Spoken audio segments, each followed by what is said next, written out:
Hey, Steph. Given how you guys have seen how Klay's been really trying hard but hasn't been able to get some of his shots to fall, how nice was it for him to come up with that huge game winner tonight? It's big for a lot of reasons for us to get over the hump and get this dub. He made another mid-ranger when the game was tied a couple minutes earlier. So for him, it's just good. There's always high confidence he's going to impact the game shooting the basketball. As long as he's taking good shots and the ball's moving, we like the law of averages with him for sure. And it was a huge shot. He seemed in rhythm. Once he caught the ball, knew what he was trying to do, and big shot for us, for him. It's a weird game in between two road trips, so our energy was kind of all over the place, and for him to seal it for us was huge. Steph, over here. So far, the non-Steph minutes have been in pretty good hands, it seems. Does that make it easier for you in a way? I mean, winning any part of the game is great for me, great for the whole team for sure. So,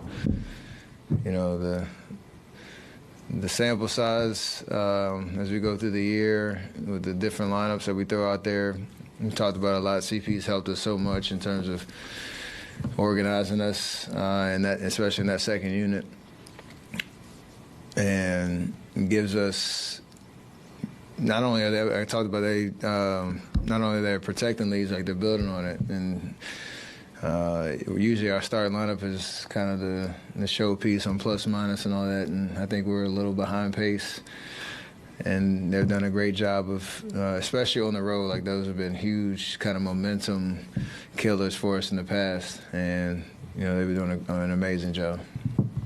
I know we've talked about CP a lot and the depth of this team, but as those moves were being made, Saric and even the draft choices, did you see or did you talk to Dunleavy or the front office like that there was a theme here, that there was something they were trying to get to with all those guys?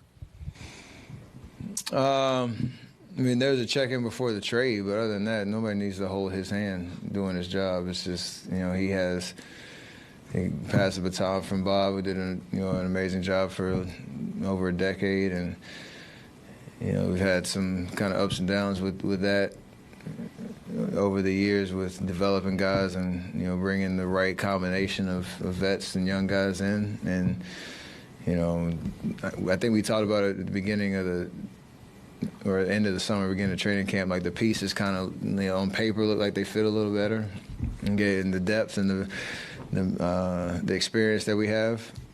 There's a nice blend of everything, and we have a long season left to continue to prove it and go out and execute. But you can tell there's a big difference just with the way that we're playing right now. Steph, what is the secret recipe to being able to navigate the age gap? Like, what is the actual thing that happens in the locker room that really helps? Is it that the young guys just really want to learn from you guys, or is it that you guys just really want to teach the young guys? Why is it that you guys are meshing so well with the age gap of the younger guys and then the older guys? Well, right now, I'm trying to make sure that I get it right. The 10, 11 guys that are in the rotation, there's only 2 young guys that are playing. And so it's... Newer. Yeah. I mean, the newer guys like CP and Dario, they've been around the block. They understand how to play. They've played meaningful games throughout their careers. They have obviously CP for sure. He's a Hall of Famer, so there's not much teaching going on. It's just kind of like a conversation, communication, and understanding how we're trying to go out and execute and play. And then, you have JK and Moses who, are in their third year and trying to take that next step.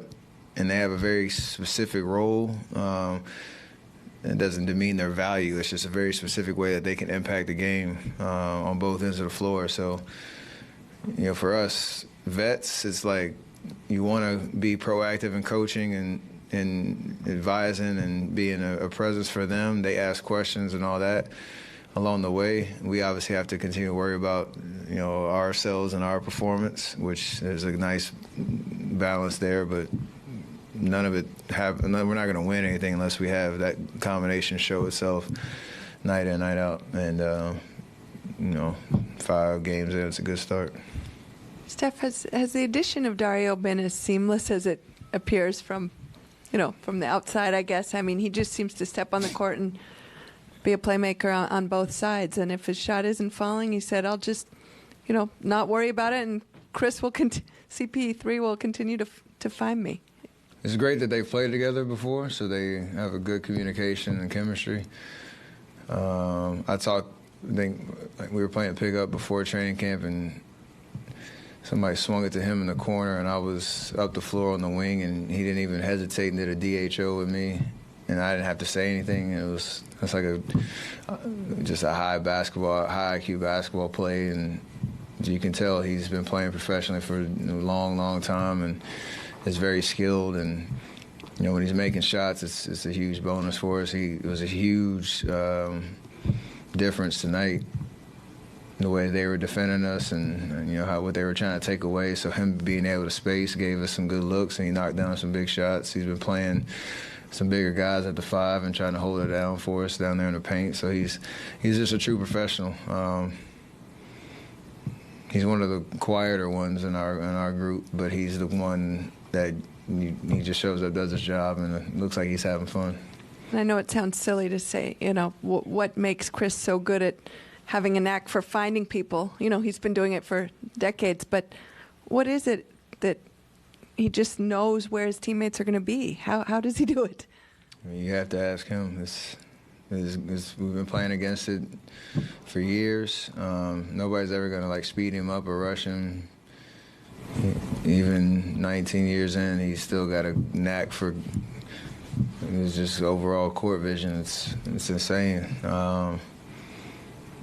Even if at different speed, he just, like you said, he finds guys at the right time, and I think he has a sense of pride in doing that, and that's how he knows he can impact the game.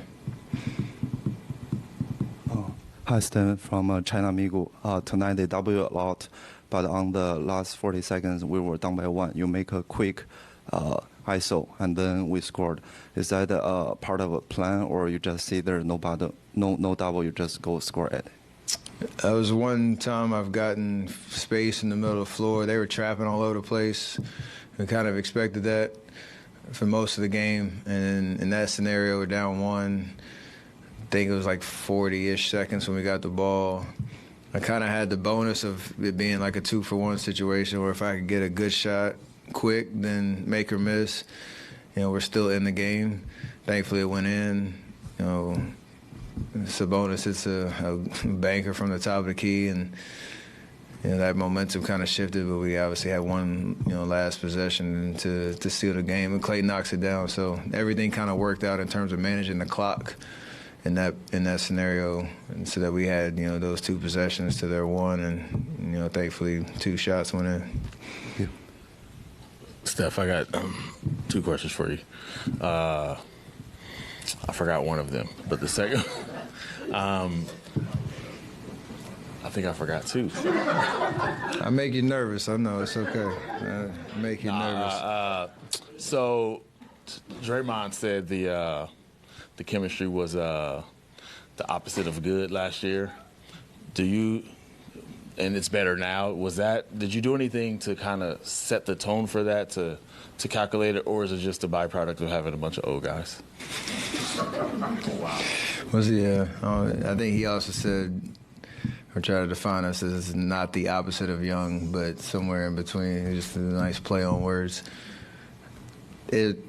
Understanding the vibe of how last year went, I know you could waste a lot of breath talking about everything that happened last year, but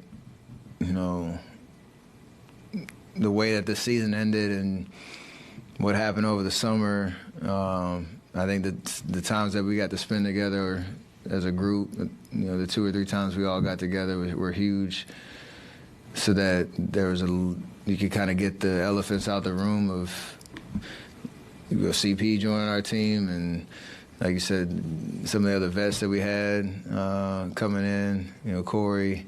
Dario didn't get to go to much because he was playing overseas, but GP back in the fold starting the year, and we just played and hung out on and off the court, and it helped to have some familiarity, understand everybody's personalities and presence and motivation going into the year. And I think it's translated to some earlier success for sure, because even though we're not playing perfect basketball, there's nice cohesion and chemistry and trust amongst each other that whoever's out there is going to take advantage of that time they're on the court, knowing that there's so many options that coach can go to, so many different lineups, and without that trust, there can be some bitterness that could creep up based on who's the finishing five and all that type of stuff. And we know it's going to change from game to game, and everybody's going to get an opportunity, and we have to believe in that throughout the course of the year. So us getting together over the summer to build that trust was huge. I remember my second question. Great job. How would you rate Klay's post-shot celebration or lack thereof? I know if it was you, it would have been different, but for Klay. Draymond caught him. That's what he was ready to do something crazy, but Draymond bear hugged him. He backed up into him, so it was fun. And honestly, for me, just watching it, I was in the corner when I kind of cut through. He makes a shot. I look up, it's .2, so you have a good feeling that it's over. I've actually seen the highlight, and it's cool. However many years later, we're still, the guys are still doing it. And those moments where, Klay hits a huge shot, first person gets the bear hug of his Draymond, there's some poetry in that. So it's kind of cool how I don't ever take those moments for granted, knowing how long we've been doing this. Steph, tonight you became the first player in NBA history to hit a 3 in 250 straight regular season games. You could say that every game, though. Well, I know. Oh, yeah, it's true. I'm encouraging you to do that every game. Well, I was going to say, how aware are you of a record like that? Is Raymond in your ear saying, got to get another one, or just now I have to tell you that you've hit a 3 in every game. So. I didn't think about it much. I know the streak is still going, which is cool, but you don't really think about it too much because this is how I play. And then you were just talking about the three of you guys. It was you, Draymond, and Klay. How much of that is just built over time? You cut, Klay comes around. How much of that is just you guys have been together for so long? Again, it's just trust. I was trapped at the half court, got out of my hands. Draymond surveying the court. I cut through. I'm not open. CP was spaced. Who else was on the court? Was it Wiggs?